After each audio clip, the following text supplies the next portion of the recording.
Comment utiliser son CPF sur mon compte formation? Donc pour rappel, le compte personnel de formation, le CPF, il permet de bénéficier de droits pour suivre une formation professionnelle. Donc vous allez cumuler 500 € par an avec un plafond de 5 000 € dans le cas où vous exercez à temps plein. C'est pour ça que c'est important parfois de suivre une formation pour développer vos compétences pour que votre plafond et votre solde se remettent à zéro. Si vous avez un niveau de qualification qui est inférieur au CAP ou au BEP, ou si vous êtes une personne en situation de handicap ou avec une invalidité, vos droits passent à 800 € par an dans la limite de 8 000 €. Le compte personnel de formation, il est accessible à tous les actifs, que vous soyez salarié, demandeur d'emploi, fonctionnaire ou travailleur indépendant. Par contre, vous ne pouvez utiliser votre CPF que pour financer une formation qui est certifiante ou diplômante. Ça peut être un titre professionnel, un diplôme, une certification en bureautique ou en langue ou un CACES. Vous pouvez également réaliser un bilan de compétences, une formation à la création d'entreprise, une VAE ou passer votre permis de conduire. Pour consulter vos droits au CPF, vous allez devoir vous rendre sur le site moncompteformation.gouv.fr. Donc vous pouvez aller sur internet et taper mon compte formation. Faites attention aux publicités de bien être sur le site officiel. C'est le deuxième sur mon écran, c'est celui qui s'appelle Mon compte formation et on voit en dessous le lien, c'est www.moncompteformation.gouv.fr. Quand c'est .gouv.fr, ça veut dire que c'est un site du gouvernement. Donc vous devez arriver sur un site avec le logo de la République française et le logo Mon compte formation avec ici Lise vous conseille dans votre projet professionnel puisque vous pouvez bénéficier d'un conseil en évolution professionnelle et puis vous avez ici un parcours où il vous montre tout ce que vous pourrez faire sur le site, notamment consulter vos droits, se faire accompagner par le conseil en évolution professionnelle, trouver une formation,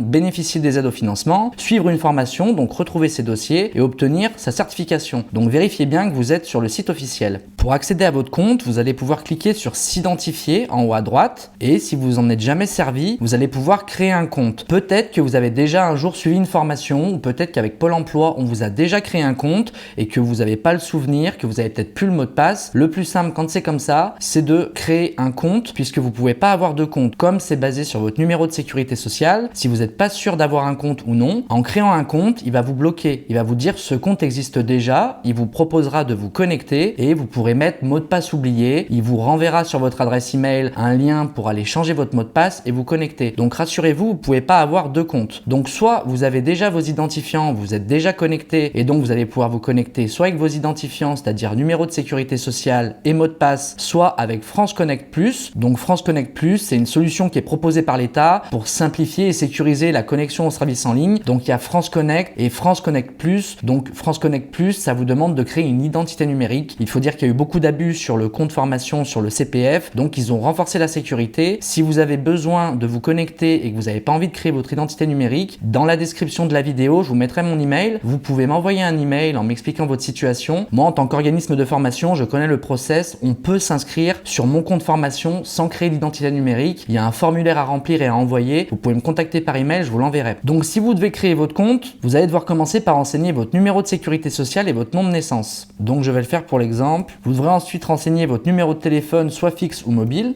Vous devrez ensuite renseigner votre adresse email et votre adresse. Il vous demande ensuite votre dernier diplôme obtenu et l'année d'obtention de votre diplôme et votre catégorie socio-professionnelle. Ils vont ensuite vous demander de choisir un mot de passe. Donc le mot de passe doit comporter au minimum 12 caractères, une minuscule, une majuscule, un chiffre et un caractère spécial. Donc vous remplissez votre mot de passe, vous confirmez le mot de passe et puis en dessous vous devez taper un code de sécurité. Donc recopier la suite de chiffres et de lettres qui est ici. Si vous la voyez pas très bien, vous pouvez cliquer sur la flèche ici pour qu'il vous en donne un autre. Et si vous avez encore du mal à le voir, vous pouvez l'écouter en cliquant sur le petit haut-parleur qui est ici. Ensuite, vous devez cocher la case j'ai lu et j'accepte les conditions générales d'utilisation et puis vous cliquez sur continuer. Voilà, en faisant ça, vous allez pouvoir créer votre compte pour accéder à vos droits au CPF. Si par contre vous avez déjà créé un compte, si vous avez peut-être déjà suivi une formation, vous pouvez vous connecter avec vos identifiants, donc votre numéro de sécurité sociale et votre mot de passe. Une fois connecté, vous allez retomber sur la page d'accueil avec écrit développer vos compétences et le parcours avec les options que vous avez, mais vous remarquerez qu'en haut, vous êtes connecté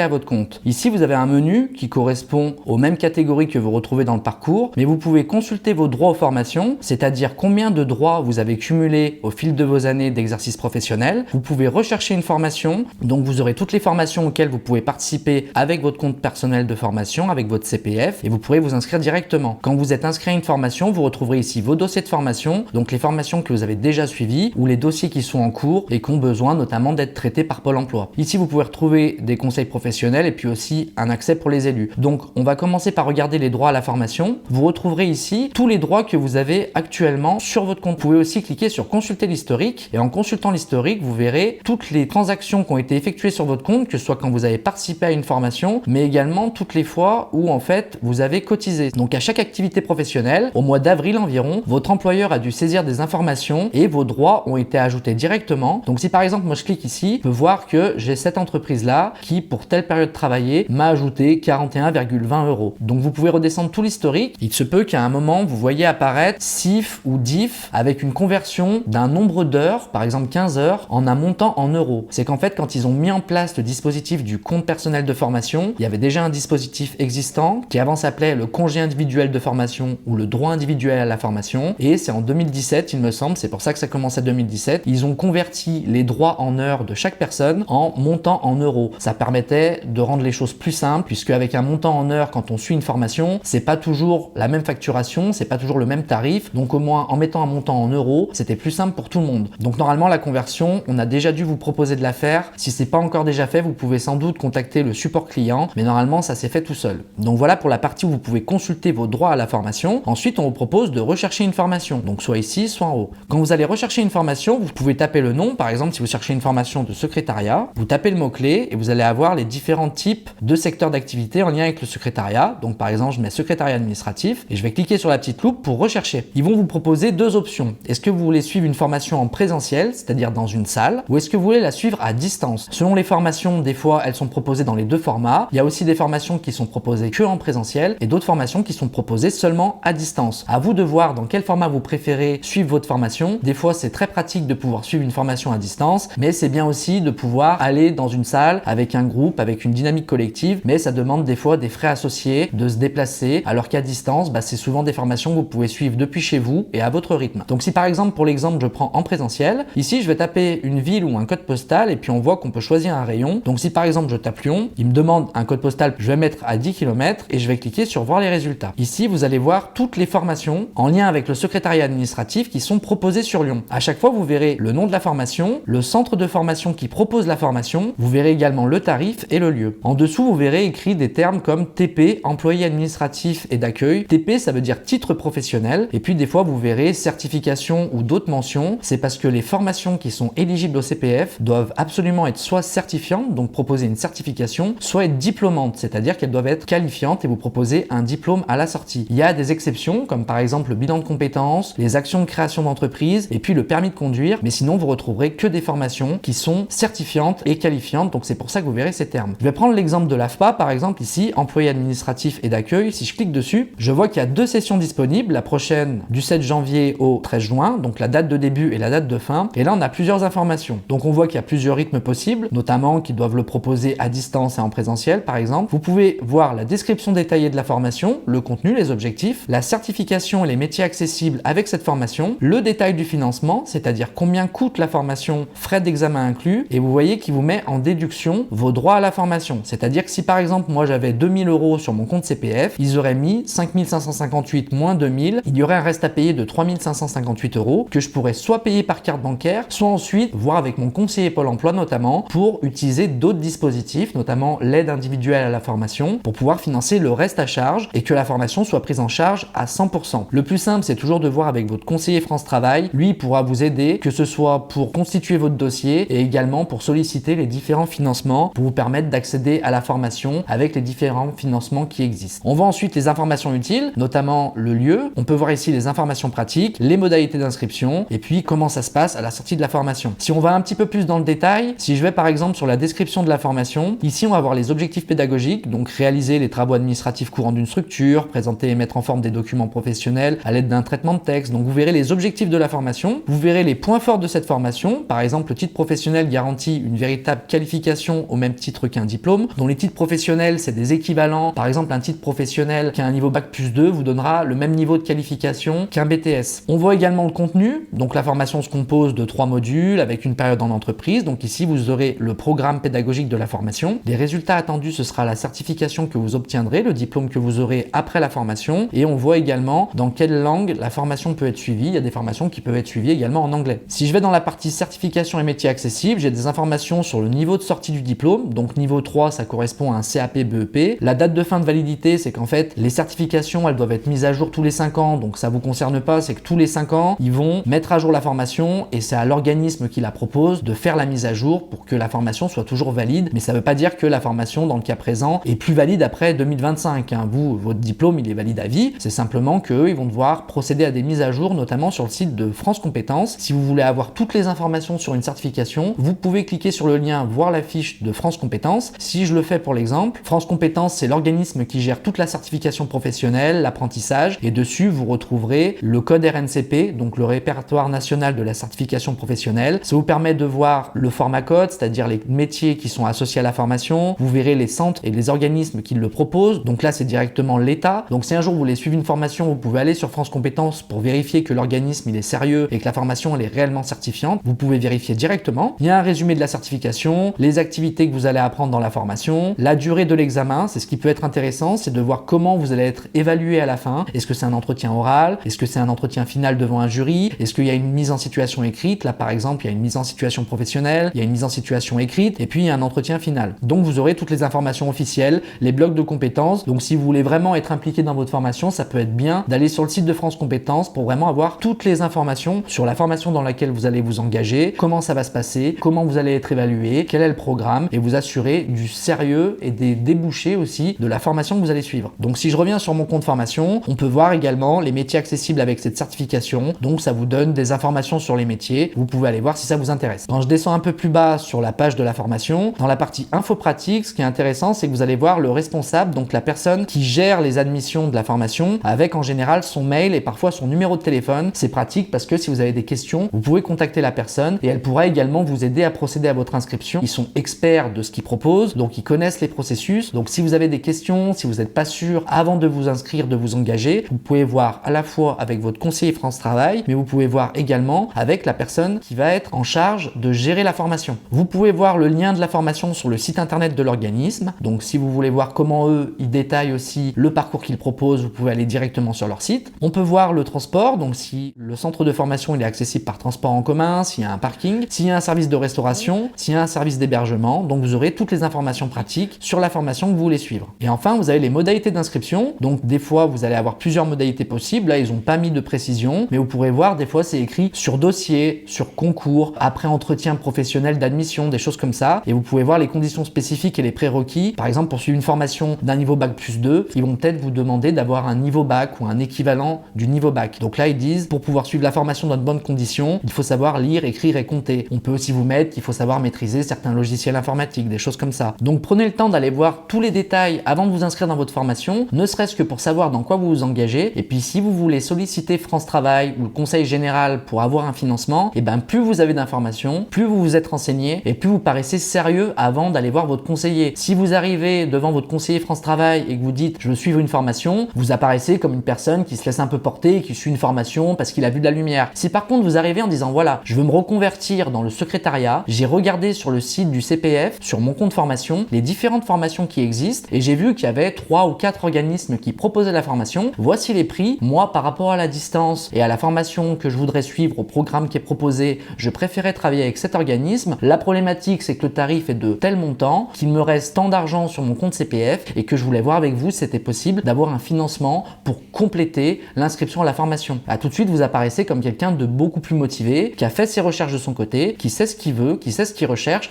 Vous aurez beaucoup plus de chances que votre conseiller France Travail s'implique avec vous, qu'il ait envie de vous aider et qui valide également votre dossier d'inscription. Donc voilà pour la partie rechercher une formation. Quand vous faites un dossier pour vous inscrire, il faut que votre conseiller France Travail ou que le centre de formation valide votre dossier. Donc ils vont vous contacter dans tous les cas. Mais si vous allez dans vos dossiers de formation ici, vous pourrez retrouver les dernières formations que vous avez suivies. Moi par exemple, j'avais passé ma certification en VAE, en candidat libre, pour le titre professionnel de formateur professionnel d'adulte. Et ici, je peux retrouver la formation que j'ai suivie. Et quand je clique dessus, je peux voir l'état d'avancement, je peux télécharger mon attestation, je peux voir la formation que j'ai suivie, le financement qui a été validé, mes informations personnelles et je peux également télécharger les attestations comme quoi j'ai bien suivi la formation, l'attestation de suivi, l'attestation d'assiduité, les choses comme ça. Donc voilà ce que vous pourrez retrouver sur le site Mon Compte Formation. C'est un dispositif qui est intéressant parce que ça vous donne un peu la main sur votre projet professionnel. Vous pouvez de votre côté aller rechercher les formations. Ça vous évite d'être toujours obligé d'attendre l'aval d'un conseiller France Travail ou autre. Vous pouvez vous-même faire vos démarches, vous pouvez consulter vos droits, vous pouvez aller voir les formations qui vous intéressent. Et puis il y a plein de formations. Vous pouvez passer des formations qui sont complémentaires à votre métier, par exemple, que ce soit en bureautique, dans les langues, que ce soit pour passer votre permis de conduire. Ça peut être également des formations qui sont disponibles en VAE. La VAE, c'est la validation des acquis de l'expérience. Si par exemple vous avez travaillé 4 ou 5 ans dans le commerce, vous pouvez faire valider un diplôme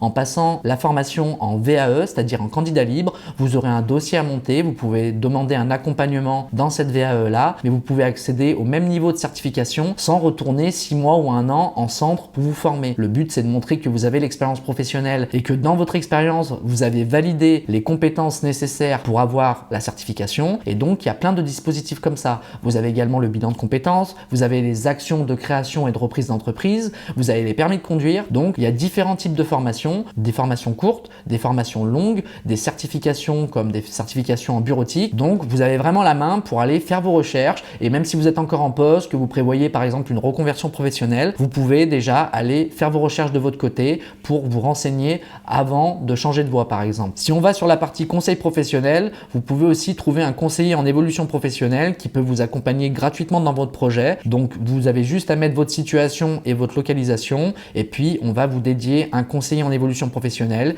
qui va pouvoir vous accompagner dans votre reconversion, dans vos choix de carrière, dans vos questions aussi sur votre carrière. Donc, ça peut être aussi intéressant si vous êtes dans cette situation. Si vous avez besoin de changer les informations vous concernant, en cliquant en haut à droite sur votre nom, il y a un espace Mon compte. Vous pourrez changer les informations, votre diplôme, votre adresse email, votre numéro de téléphone. Donc, faites attention que vos informations soient toujours à jour pour toujours pouvoir vous connecter.